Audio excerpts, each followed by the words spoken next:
Hello अस्सलाम वालेकुम। Network मदरसा के ट्यूटोरियल में मैं आपको सबको वेलकम करता हूँ। पहली बात तो मैं आपसे ये क्लियर कर दूं कि मैंने जो इतने पिछले वाले ट्यूटोरियल थे सारे वो फंडामेंटल्स पर बेस करते हैं, जिसमें आपकी सारी की सारी बेसिक्स बन रही होती थी। अब इंशाल्लाह हम लोग स्टार्ट कर रहे हैं बेसिकली बेसिक टीसीपी आईपी। ये यहाँ से हम लोग का जो स्टार्ट होता है हमारा एड्रेसिंग फंडामेंटल्स वगैरह स्टार्ट होता है, जिसके अंदर हमारी किस तरह से हमारे स्विचेस राउटर्स और किस तरह से कंप्यूटर एक दूसरे से कम्युनिकेट करते हैं। अब हमारा ये पहला फॉर्मेट स्टार्ट हो जाएगा कि आईपी एड्रेसेस क्या होते हैं, किस तरह से डाटा फॉर्मेट हो रहा होता है। बेसिकली हम अगर देखा जाए तो यहाँ से हम लोग का बेसिकली हमारा सीसीएन स्टार्ट हुआ है। चलिए स्टार्ट करते हैं। सबसे पहले तो इसमें ट्यूटोरियल में आपको मैं सबसे पहले तो ओ एस आई ओ टी सी ए पी आई पी मैं वापस मैं आपको समरी के तौर पर बताऊँगा कुछ। उसके बाद अंडरस्टैंडिंग होगी आपकी आईपी एड्रेसेस कौन से होते हैं, किस तरह से कौन से प्राइवेट एड्रेस होते हैं, कौन से पब्लिक एड्रेसेस होते हैं, किस तरह से पोर्ट्स काम कर रही होती हैं, एवरीथिंग मैं आपको डिस्कस करूंगा इंशाल्लाह। बिस्मिल्लाह हैं, स्टार्ट करते हैं, देखिए क्या होता है।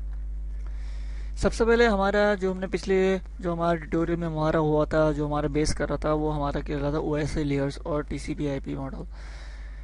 तो बेसिकली ये जो हमारे मॉडल्स की पूरी लेयर्स हमारे सामने हैं, जैसे वो ऐसे ही 7 लेयर्स हैं और इसी तरह से 4 लेयर्स उसकी हैं। टीसीपी आईपी में क्या फ़र्क है ये आपको सामने मैंने पिछले ट्यूटोरियल में बताया था, इस ट्यूटोरियल में आपको रिवाइज करवा रहा हूँ कि बेसिकली जो टीसीपी आईपी की एप्लीकेशन लेयर है उसके अंदर ये 3 लेयर्स आ जाती हैं: एप्लीकेशन, प्रेजेंटेशन और सेशन।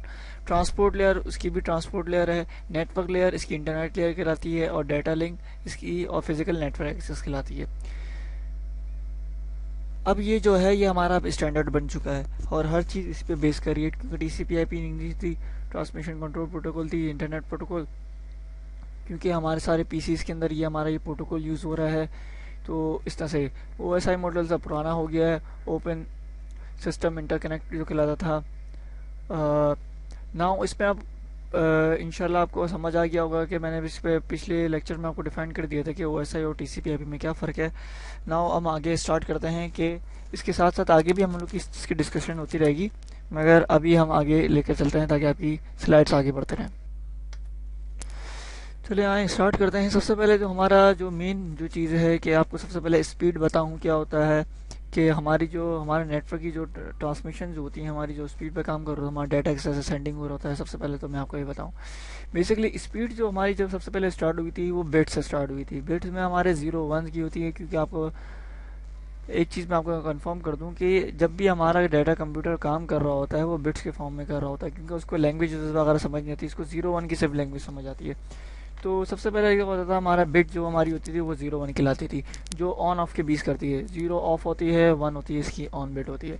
इसके बाद आया बाइट। अब कितनी बिट्स उसके एक बाइट के बराबर होती हैं, वो 8 बिट्स, जिससे लिखा हुआ है पूरा कि इसकी 8 बिट्स एक बाइट के बराबर होती हैं। ये इसकी पूरी चीज़ थी कि इसकी एक बिट 8 बाइट के बराबर होती है। और इसके बाद से फिर यहाँ से हमारी स्पीड स्टार्ट हुई। सबसे पहले जब हमारा कंप्यूटर हमारी डाटा सेंडिंग स्टार्ट हुई थी वो बिट्स में हुई, फिर बाइट्स तक पहुँची, फिर इसकी स्पीड बढ़ी कि बाइट को हमने मल्टीप्लाई कर दिया 1024 से, तो वो क्या बन गई, किलो बाइट्स बन गई।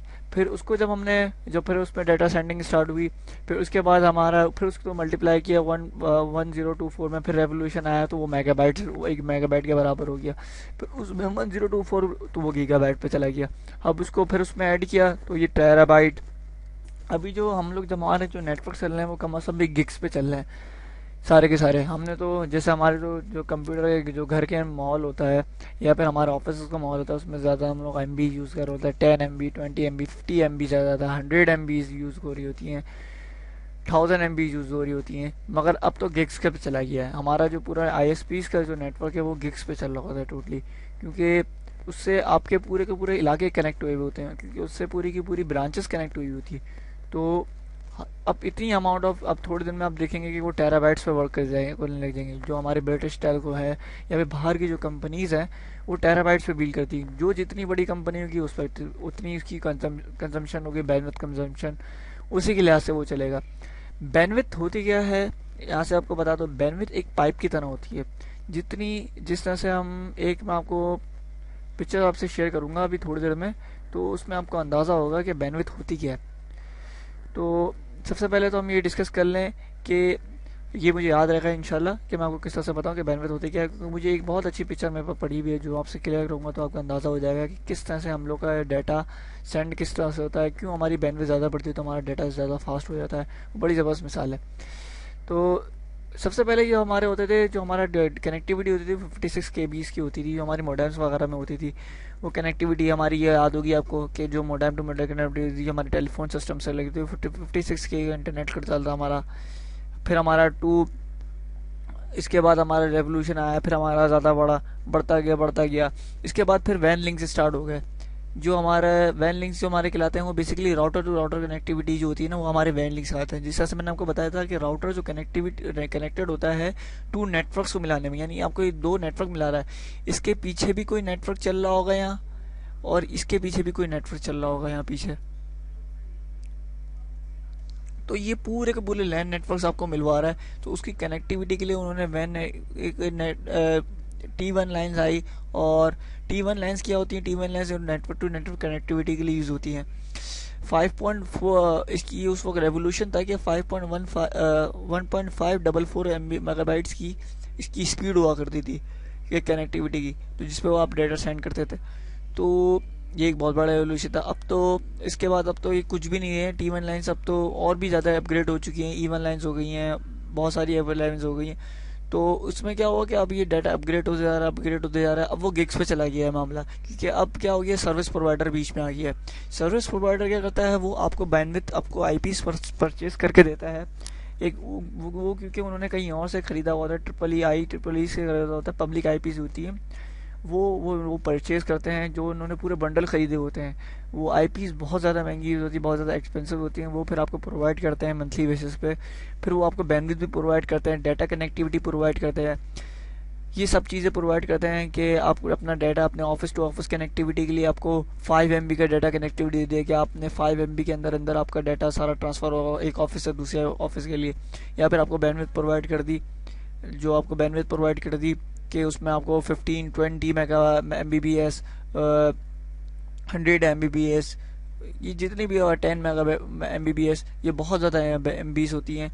तो जिससे आपके जो लैंड नेटवर्क चल रहे हैं, जो आपके इलाके होते हैं, वो इसी तरह से चल रहे होते हैं कि उस पर उन्होंने बंडल ऑफ बैंडविड्थ ली हुई होती हैं, वो फिर इलाके पीछे से चला रहे होते हैं। जो हमारे जो बैंक चल रहे होते हैं वो डाटा कनेक्टिविटी भी चल रहे होते हैं, क्योंकि हेड ऑफिस से डाटा कनेक्टिविटी देनी पड़ती है। तो वो उनको क्या करता है, सर्विस प्रोवाइडर करता है, उनको अपना बैंडविड्थ प्रोवाइड, उनको डाटा कनेक्टिविटी प्रोवाइड कर देता है कि आप हमारे यूज़ करो, हमारी पाइप्स यूज़ करो, और हमारी पाइप्स के ज़रिए से आप एक दूसरे से कनेक्ट हो। तो ये बेसिकली हमारा वो कौन कनेक्ट करता है, वो हमारे राउटर्स कनेक्ट करते हैं उसकी जो डाटा कनेक्टिविटी और बैंडविड्थ प्रोवाइड्स होते हैं। तो यही चीज़ होती है। इसके बाद पर ये देखें, एक नीचे एग्जांपल है एक लैन की, या मैंने आपको कहा था ना कि राउटर के पीछे एक लाइन जोड़ा होता है, वो लाइन इसी तरह से। अब अगर लैन की हम लोग देखें तो वहाँ आपको बैंडविड्थ की ज़रूरत नहीं होती, क्योंकि वो आप डाटा कनेक्टिविटी जो अपना PC टू PC कनेक्टिविटी थी लैन इन्वायरमेंट में, अगर आप लैन टू लैन अगर कोई चीज़ भेज रहे हो, जैसे ये 2 PCs लगे हुए हैं, ये वाला PC और ये वाला PC, ये एक लैन एनवायरनमेंट में, ये आपको सबसे पहले जब आया था रेवोल्यूशन हुई थी तो ये 10 मेगाबाइट्स पे सेंड कर देते हैं, इनकी स्पीड हुई। फिर थोड़ा सा टाइम गुजरा तो ये 100 मेगाबाइट्स पे इन्होंने सेंड करना स्टैंडर्ड स्टार्ट हो गया। फिर ये अब जो स्टार्ट हो रहा है, जो हमारा लैन एनवायरनमेंट होता है, कभी कभी आप यहाँ देखेंगे कि हमारे कंप्यूटर पर लिखा होता है 1 गिग कनेक्शन। तो 1 गिग कनेक्शन क्या होता है, ये आपको 100 मेगाबाइट्स की स्पीड दे रहा होता है लैन टू लैन। वो सिर्फ लोकल एरिया पे दे रहा होगा, वैन कभी भी नहीं देगा आपका, लोकल एरिया पे कनेक्टिविटी दे रहा होगा, क्योंकि आप 100 गिग की स्पीड से आप अपना डाटा ट्रांसफ़र करोगे लैन में। और 100 जिस तरह से हमारे यूज़ हो रहे होते हैं आजकल, फाइल सर्वर यूज़ हो रहे होते हैं हमारे इंटरनेट के अंदर। कौन यूज़ नहीं करता एंटरटेनमेंट के लिए, वो FTTC भी डाउनलोड करता है तो उसको 5 मेगाबाइट्स की भी स्पीड मिल रही होती है, 100 मेगा पता नहीं कितनी स्पीड, 6 मेगाबाइट की स्पीड मिल रही होती है, वो बंदा खुश हो रहा है, फिल्म डाउनलोड कर रहा है आराम से। तो वो क्या होती है, वो लैन कनेक्टिविटी होती है। अगर हम वही चीज़ अगर हम बाहर से डाउनलोड करेंगे किसी माइक्रोसॉफ्ट की साइट से या फिर कोई सी भी गूगल की साइट से डाउनलोड करेंगे, तो वो हमें स्लो दे रही होगी, क्योंकि हमारी बैंडविड्थ उतनी होती नहीं है। वो हमारा लोकल एरिया था, वो हमारा वाइड एरिया नेटवर्क कहलाता है। ये बेसिकली हमारा फ़र्क होता है। डिले हमारा कहाँ आता है, डिले बेसिकली हमारा TCP IP पे तो इतना बिहेव नहीं करता। डिले हमारा यूज होता है वॉइस ओवर IP के अंदर, क्योंकि जब हम बात कर होते हैं, जैसे हमने 2 प्रोटोकॉल्स मैंने आपको डिफाइन किए, जैसे वापस मैं आगे आपको बताऊंगा TCP और UDP के बारे में ब्रीफली। तो वॉइस के अंदर हम डिले महसूस नहीं कर सकते। मैं अभी आपसे बात कर रहा हूँ, अगर उसमें डिले आना स्टार्ट हो जाए तो आपको पढ़ने में मज़ा नहीं आएगा। तो वॉइस हमेशा परफेक्ट पहुंचनी चाहिए, इसमें अगर डिले पहुंच जाए तो फिर क्या होता है कि वो इश्यूज आते हैं कि वॉइस में आप डाटा में तो आप डिले बर्दाश्त कर सकते हैं, मगर वॉइस में डिले बर्दाश्त नहीं कर सकते। कोई आपको बोलेगा इस तरह से बात करेगा तो आपको समझ नहीं आएगा, वो बात पूरी कंप्लीट पहुंचेगी नहीं आपके पास पैकेट्स। इसी तरह से डाटा भी पैकेट्स के जरिए होता है, वॉइस भी पैकेट्स, मगर उसकी क्या होती है, उसकी स्पीड ज़्यादा होती है, उसमें डिले नहीं होता, सिंक्रनाइजेशन बहुत अच्छी होती है, इसकी वजह से इसको वॉइस के डिले उसमें बर्दाश्त नहीं होता। और स्पीड डिले से यानी आपकी स्पीड जो है वो डिले पे बहुत ज़्यादा डिपेंडेंट होती है। अगर आपको वॉइस नेटवर्क चाहिए तो आपको बगैर किसी डिले के आपको कोई अच्छी बैंडविड्थ होनी चाहिए। जो हमारा कॉल सेंटर्स वर्क कर रहे होते हैं वो उसको अच्छी बैंडविड्थ यूज़ कर रहे होते हैं, तो उनका पॉइंट टू पॉइंट जो कनेक्शन जो फ़ोन से बात कर रहे होते हैं, इसलिए हमारा कोई डिले नहीं आता क्योंकि वो बैंडविड्थ ज़्यादा यूज़ हो रही होती है हमारी। अवेलेबिलिटी बिलिटी, ये क्या होता है बेसिकली, हमारा पूरी दुनिया में हम कहीं भी जाएं, जैसे google.com खोलें, हम कुछ भी खोलें तो वहाँ में हमें क्या डाटा अवेलेबल होता है कि हम एक जगह से ढूंढे जैसा वहाँ से डाउनलोड कर रहे हैं तो हमें वो पूरा डाउनलोड हो रहा है, ये अवेलेबिलिटी होती है। तो हमारे पास पूरा डाटा आ रहा है, उसके बाद क्या पूरा आ भी रहा है ये नहीं आ रहा, ये ना हो कि हमारे पास कुछ पैकेट हो जाए तो हमारा कभी भी डाटा हम लोग डाउनलोड हो जाए तो करप्टेड हो जाता है। तो ये भी स्पीड पर डिपेंड करता है कि आपकी स्पीड कैसी है, आपकी सबको डाटा किस तरह से ट्रांसफर हो रहा है, ये सारी की सारी आप चीज़ें किस पे बैंडविड्थ पे प्रोवाइड होती है। अब मैं आपको बैंडविड्थ की एक तस्वीर दिखाता हूँ जिससे आपको बैंडविड्थ समझ आएगी कि बैंडविड्थ वर्क किस तरह से करती है, किस तरह से शोज होती है। ये एक ऐसी स्लाइड है जिससे आपको बैंडविड्थ का जो कॉन्सेप्ट है वो क्लियर हो जाएगा। ये बैंडविड्थ का मायने होते हैं एक पाइप के, कि हम जितनी बड़ा बैंडविड्थ खोलेंगे, जितनी हम ज़्यादा बैंडविड्थ करेंगे, उतना ज़्यादा डाटा जल्दी ट्रांसफ़र होगा। जैसे मैंने एक मिसाल आपको दी थी, एक लैन और लोकल एरिया नेटवर्क की। हम किसी भी फाइल सर्वर से हम जब फाइल डाउनलोड करते हैं या फिर मूवी डाउनलोड करते हैं तो कितनी स्पीड में हो जाती है, 5 MB दे रही होती है। तो उस वक्त क्या होता है, उसका बैंडविड्थ पाइप बड़ा खुला हुआ होता है, यानी इस तरह से होता है जितना बड़ा पाइप आपका होगा उतनी ज़्यादा आपकी डाटा जा सकता है, यानी जितना पाइप आपका बड़ा होगा उतना ज़्यादा पानी जा सकता है।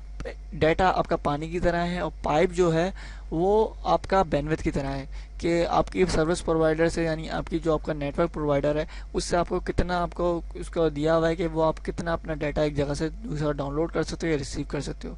और ये बेसिकली जितने भी हैंड पंप हैं या फिर आप बंद कर रहे हो ये नज़र आ रहे हैं, जो जितने भी टर्नर वगैरह हैं, ये सारे हमारे के नेटवर्क डिवाइसेज हैं जो फिल्टर कर रही है हर चीज़ को, उसको सेट कर रही है कि उसको जाना क्या है, सब कुछ करना क्या है। ये इस तरह से आपको ये एग्जांपल बड़ी अच्छी समझ आई है। इसी तरह से एक बैंडविड्थ हाईवे एनालॉग, यानी ये कि ऐसी चीज़ है कि जिस तरह से आपको बेहतरीन अंदाज में समझ आ रहा होगा कि ये स्लाइड देख के कि एक किस तरह से गाड़ियाँ एक लाइन पे चल रही हैं, किस तरह से उसको सिग्नल्स आपको रोक रहे होते हैं और किस आपको डायरेक्शन दे रहे होते हैं कि तुम्हें इस तरफ जाना है, इस तरफ जाना है। उसी तरह से हमारी डिवाइसेस इस तरह से बिहेव कर रही होती हैं। गाड़ियाँ हमारी क्या, हमारा डाटा है और अपने सिग्नल जो है हमारे प्रोवाइड कर रहे हैं, साइन बोर्ड स्टॉप, यहाँ रुक जाओ, कि वो तुम्हें सही तरह से आपकी सही तरह से डेस्टिनेशन पे सही सलामत आपको पहुंचा दें। ये एक बेसिकली एक कॉन्सेप्ट है जो बैंडविड्थ का होता है, जो प्रोवाइड की जाती है। उसी तरह से अगर हम अपने नेटवर्क में देखें तो हमें वही काम हमारा सर्विस प्रोवाइडर कर रहा होगा कि वो आपको बैंडविड्थ दे रहा होगा और आपको आपका डाटा सही सलामत आपके डेस्टिनेशन तक पहुँचा रहा होगा। अब उम्मीद है आपको ये कॉन्सेप्ट अपना क्लियर हुआ होगा मेरा, कि स्पीड क्या होती है, बैंडविड्थ क्या होता है, किस तरह से स्पीड ने रेवोल्यूशन दी 110 से किस तरह से 1 गिग पे आ गई, वैन कनेक्शंस किस तरह से 256 के से 1.5 अब गिग्स में चले गए, कनेक्शंस के 100 मेगाबाइट्स पे चले गए।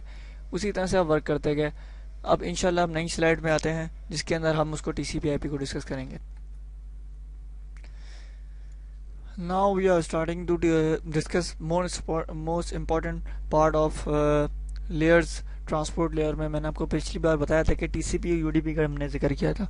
अब हम उसको ब्रीफली डिस्कस करेंगे कि TCP और UDP में क्या फ़र्क है, और आखिर की जो 4 लेयर्स हैं जो मोस्ट ऑफ इम्पॉर्टेंट काम है। जो ऊपर की जो 3 लेयर्स होती हैं जो हमारी एप्लीकेशन, प्रेजेंटेशन और सेशन लेयर्स खिलाती हैं, ये हमारी किस में यूज़ हो रही थी, वो हमारी एप्लीकेशन में यूज़ हो रही थी। अगर हम देखा जाए तो हमारे मॉनिटर के पीछे हम एप्लीकेशन, उसके पीछे प्रेजेंटेशन, उसके बाद वो सेशन भी खुद ही क्रिएट हो रहा था। ये तीनों काम अपने एप्लीकेशन ही कर रही होती है। जो हमारे TCP/IP ने जो बांटी है वो चीज़ वो इसी वजह से बांटी है क्योंकि ये तीनों काम एक ही जैसे थे अगर हम नोट करें तो। और इसके बाद फिर आता था ट्रांसपोर्ट। ट्रांसपोर्ट क्या करता था, रिलायबिलिटी आपको पेश करता था कि वो एंड टू एंड डिलीवरी करेगा पैकेट्स की डिलीवरी जो होती थी बेस्ड कर देती, तो वो ट्रांसपोर्ट पे जाती थी। क्योंकि ट्रांसपोर्ट का काम होता था कि मैं कोई भी डाटा चेक करे और एक जगह से दूसरी जगह पूरा का पूरा डाटा पहुंचाए उसके लिए। अब उस ट्रांसपोर्ट में अब दो चीज़ आती हैं, ट्रांसपोर्ट लेयर में हमारी दो चीज़ आती थी, टीसीपी और यूडीपी। टीसीपी हमारी ट्रांसमिशन कंट्रोल प्रोटोकॉल कहलाता था, जो कनेक्शंस पे बेस करता था, जो हमारा जिस पे हमारा डाटा सेंड होता था, और वो सीक्वेंस नंबर यूज़ करता था। सीक्वेंस नंबर किस तरह देता था कि हमारा डाटा है, हमारे एक मैंने फाइल सेंड करी, उसको वो क्या कर देता था, उसको सीक्वेंस में कर देता, उसको तोड़ देता था कि उसके सीक्वेंस बना देता था, उसके ऊपर टैग लगा देता था कि ये पैकेट 1 है। जैसे अगर मैंने एक फाइल सेंड करी है, ये ले लें, इसको वो क्या करते, इसको बीच में से तोड़ के इसको पैकेट्स में उसने डिस्ट्रीब्यूट किया और उस पर नाम लिख दिया कि 1 है, ये 2 है, ये 3 है, ये 4 है, ये 5 है, इसको 6 है। फिर उसको सेंड करता था पैकेट वाइज, क्योंकि मैंने आपको बताया था ना वो और नेटवर्क लेयर उसके बाद क्या करता था, वही काम वो करता था कि उसके बाद उसको आईपी एड्रेस उसको टैग कर देता था, इसके ऊपर टैग लग जाती थी आईपी एड्रेस की। आईपी एड्रेस क्या करता था, मुझे मेरी डेस्टिनेशन क्या होगी, 192.168 पूरा इस तरह से, सॉरी लिखा है थोड़ा सा मुश्किल आ रहा है, मैं आपको बता रहा हूँ कि 192.168.1.1 में मुझे सेंड करनी है। ये पूरी आईपी एड्रेस होती थी जो हमारी स्टैंडर्ड होती है। अब मुझे इसको डाटा सेंड करना है, फिर वो आईपी एड्रेस के उसको टैग लग जाता था यहाँ।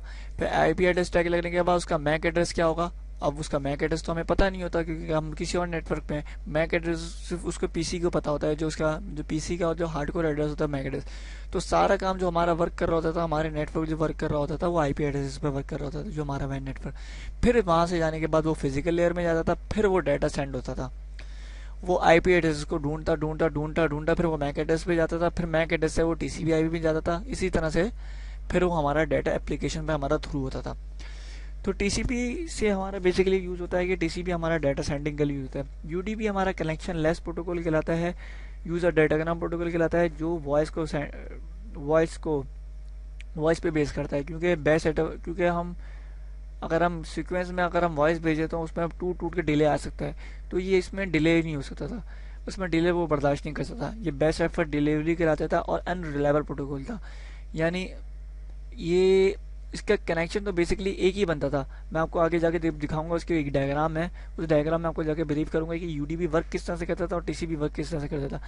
टीसीपी जो होता था वो यूजर से हर बार में पूछता था कि मेरा सीक्वेंस पहला मिल गया, तुम्हें दूसरा मिल गया, तीसरा मिल गया, पांचों मिल गया ना तुम्हें पूरे, वो फिर वो जवाब देता था सामने वाला कंप्यूटर, हाँ मुझे ये मिल गया, मुझे ये भी मिल गया, मुझे ये भी मिल गया। मगर यूडीपी ये काम नहीं करता था। यूडीपी का जो आ रहा है वो आ रहा है, जो जा रहा है वो जा रहा है, बस। वो कोई सवाल जवाब नहीं होता था कि मेरे पास पूरा पहुंच गया या नहीं पहुंच गया। कभी कभी हमारे नेटवर्क में होता है, हम वॉइस पे बात कर रहे होते हैं, हमारी आवाज़ कट रही होती है, वो हमें आवाज़ वापस नहीं मिलती क्योंकि वो कट जाती है। मगर डाटा में क्या होता है कि वो हमसे पूछ रहा होता है, इसलिए हमें पता चल जाता है वो डाटा करप्ट है, कि हमारा ये डाटा रह गया है। वो फिर वापस डाटा सेंड करता था, पूछता था भाई मुझे मेरे पास ये वाला सीक्वेंस नंबर नहीं मिला है तुम्हारा, मुझे ये वाला पैकेट तुम्हारा नहीं मिला है, यहाँ से मैं टूट गया हूँ, तो वो तुम्हें दो साइड डाटा सेंड करता था। ये हमारा बेसिकली टीसीपी वर्क करता था, ये हमारा यूडीपी वर्क करता था इस तरह से। अब ये आ गया हमारा हाउ, मैंने आपको कहा था ना कि मैं आपको डिफाइन करूंगा कि टीसीपी किस तरह से वर्क करता है, यूडीपी। टीसीपी का बेसिकली हमारा एक है 3 वे हैंडशेकिंग जो हमारा कहलाता था। यूडीपी में क्या होता था, बेसिकली सबसे पहले हम यूडीपी डिफाइन करेंगे कि यूडीपी में ये हमारा आईपी एड्रेस है 10.1.1। बेसिकली ये जो लाइन है, ये मैं आपको डिफाइन कर दूं कि ये एक स्विच कहलाएगा, ये हमारा लोकल एरिया नेटवर्क है जिसके अंदर और पीसीज भी कनेक्ट होंगे। ये हमारा स्विच है, फिर स्विच से फिर राउटर कनेक्ट है। डायरेक्ट राउटर से पीसी अपना कनेक्ट नहीं हो सकता, वो कंसोल से कनेक्ट हो सकता है। कंसोल में आपको बताऊंगा क्या होता है, मगर डाटा कनेक्टिविटी के लिए हमें बीच में एक स्विच की ज़रूरत पड़ेगी ज़रूर है। और ये इसी तरह से हमारा ये जो होता है, हमारा सर्वर कनेक्ट है, ये हमारा स्विच से कनेक्ट है, यहाँ स्विच हमारा ये आ गया, और ये हमारा पे राउटर से कनेक्ट है। अब उसने यहाँ से क्या करा, सबसे पहले यूडीपी का काम आ गया कि सारी मैंने यहाँ से ईमेल सेंड करी, सब कुछ हुआ। उसने एक यूडीपी में क्या करा, मैंने बात करी, मैं हेलो करना चाह रहा हूँ, इससे सेशन बनाना चाह रहा हूँ, वो ये फ़ौरन जाएगा यहाँ से जाकर सेशन बनाएगा और ये बस ख़त्म। वो यहाँ से बात करेगा, यहाँ से जो पहुँचेगा जहाँ तक पहुँचेगा, वो सिर्फ एक ही चीज़ कनेक्शन बनाएगा और इसी पे सारे सब कुछ बिहेव कर रहा होगा। फिर जब वो सेशन ख़त्म हो जाएगा तो ये इसको ब्रेक कर देगा, इसको यहाँ से ब्रेक कर देगा तो ख़त्म हो जाएगा। मगर डाटा में ये नहीं होता, ये इसकी वजह से कनेक्शन लेस कहलाता है कि इसमें वॉइस क्या होता है, वॉइस का फील्ड होता है, यूडीपी यूज़र डाटाग्राम प्रोटोकॉल कहलाता है। दूसरी बात ये है, दूसरी चीज़ ये है कि अनरिलायबल प्रोटोकॉल है ये। अनरिलायबल क्यों कहलाता है? क्योंकि एक ही दफ़ा कनेक्ट जो बन गया वो जो चला गया वो चला गया, वो जो बीच में से कट गया वो आपकी कोई इन्फॉर्मेशन उसकी कोई भी नहीं होती। इसी तरह से टीसीपी आईपी आता है। टीसीपी आईपी में क्या करता है, सबसे पहले वो एक जैसी अगर ये वाला सर्वर है, इस सर्वर से कम्युनिकेट करने जा रहा है तो सबसे पहले ये एक भेजेगा, सबसे पहले एक पैकेट भेजेगा कि कोई है, सबसे पहले आर्क भेजेगा इसको, फिर वो बताएगा वो बोलेगा कोई है, आस्क पूछेगा, फिर वो बताएगा हाँ मेरा नाम ये है, मैं हूँ। फिर उसके बाद क्या करेगा, वो बोलेगा कि मुझे ये तुम्हें डाटा सेंड करना है, ये फिर वो 3 वे हैंड शेकिंग करेगा कि यहाँ पर उसका फिर डाटा जाना स्टार्ट होगा। ये 3 वे हैंड शेकिंग कहलाता है कि इस समय सबसे पहले वो अपने देता है कि अपने कनेक्शन बनाता है कि ये बंदा है या नहीं है, मैं जिसको सेंड कर रहा हूँ डाटा है या नहीं है, वो बोलेगा हाँ मैं हूँ। फिर वो तीसरे सेशन में उसका सेशन लेयर हमारा टर्मिनेट होगा, फिर वो अपने जाके सीक्वेंस अपने पैकेट्स वगैरह सेंड करना स्टार्ट करेगा। सबसे पहले वो पूछेगा कौन हो तुम, वो जवाब देगा हाँ मैं हूँ जिंदा, तो वो ये फिर तीसरे से इसके सेशन में स्टार्ट हो जाएगा, यानी यहाँ से उसका काम स्टार्ट हो गया। आस्क, इसको 3 वे ऐसे कहते हैं, सबसे पहले पूछेगा आस्क, फिर सिंक्रोनाइज हो जाएगा, फिर क्या हो जाएगा, हमारा कनेक्शन बन जाएगा, स्टेबल हो जाएगा हमारा, जिससे हम उसका डाटा सेंड कर सकते हैं। ये मुझे एक अच्छी मिसाल मिली है आपको डिफाइन करने के लिए कि इससे बेहतर तरीके से डिफाइन हो जाएगा कि किस तरह से उसने एक लेयर बनाया। मैंने आपको कहा था ना, सबसे पहले वो पूछेगा, जब उसने 3 वे हैंड शेकिंग कर ली कि सबसे पहले उसने पूछा कि तुम वही हो, वो बोलेगा हाँ मैं वही हूँ। फिर उसने जब डाटा सेंड करना स्टार्ट किया तो मैंने आपको बताया ना वो सीक्वेंस में सेंड करेगा कि डाटा का पहला पैकेट सेंड करेगा, फिर वो जवाब देगा हाँ मैंने रिसीव कर लिया, फिर ये दूसरा डाटा सेंड करेगा, फिर वो दूसरा रिसीव करेगा, फिर तीसरा डाटा सेंड करेगा, तीसरा। अगर इसमें बीच में से अगर ये कोई ब्रेक हो जाता है तो ये क्या करेगा, ये मुझे बोलेगा और वो फिर 5 सेंड कर देता है, तो उसमें वो क्या करेगा, वो बोलेगा भाई मुझे 4 तो मिला ही नहीं है, 4 की इन्फॉर्मेशन तो मिली ही नहीं है मुझे, तो फिर ये सेंड करेगा कि मुझे 4 की इन्फॉर्मेशन नहीं मिली है। फिर ये अपने टेबल में चेक करेगा कि हाँ यार 4 में तो कोई मसला तो नहीं आ गया, फिर वो क्या करेगा, फिर वो अपना 4 सबसे पहले सेंड करेगा, फिर उसके बाद वो 5 सेंड करेगा, फिर 6 सेंड करेगा और फिर 7 सेंड करेगा। ये इसकी सीक्वेंस होगी और फिर वो 7 के बाद जवाब देगा हाँ मुझे पूरा डाटा रिसीव हो गया। इसके बाद फिर जाके हमारी पूरी डाउनलोडिंग कंप्लीट होती है। Now we start new topic for the 2 port numbers.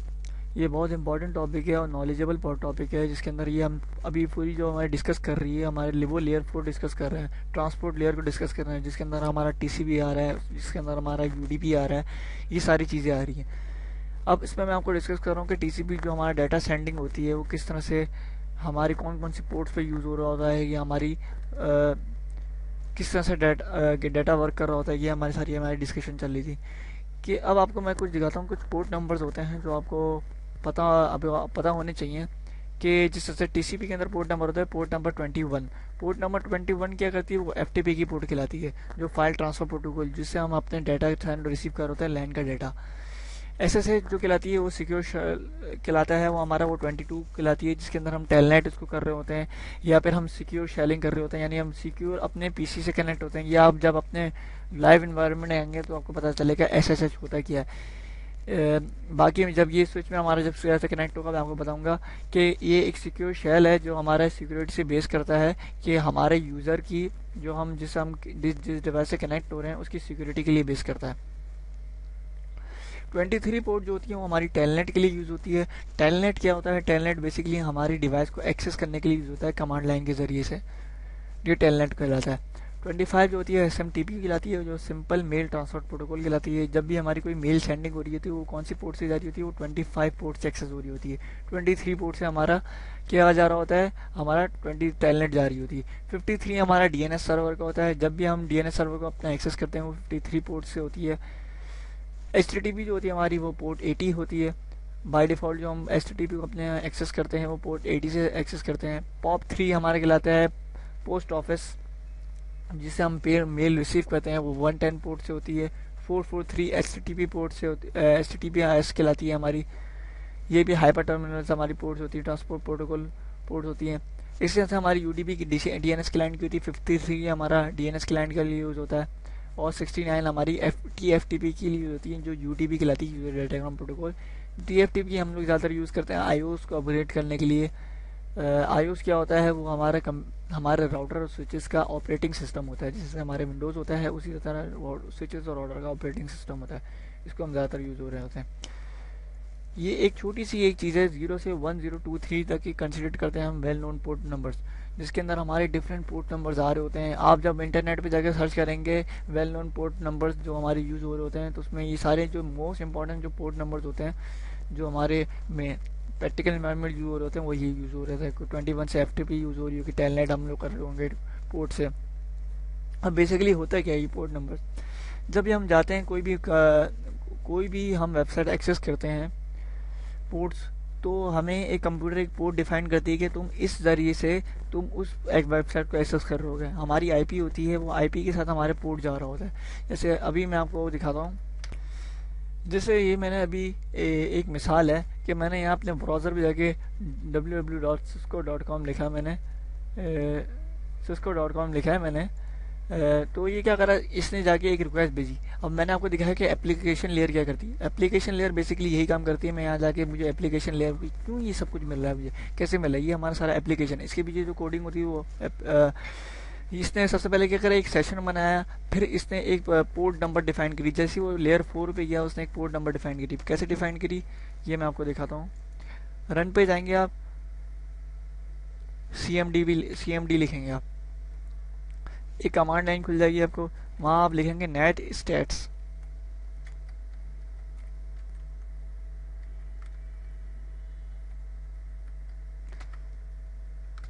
Sorry, net stats लिख दिया मैं, नेट स्टैट होती है।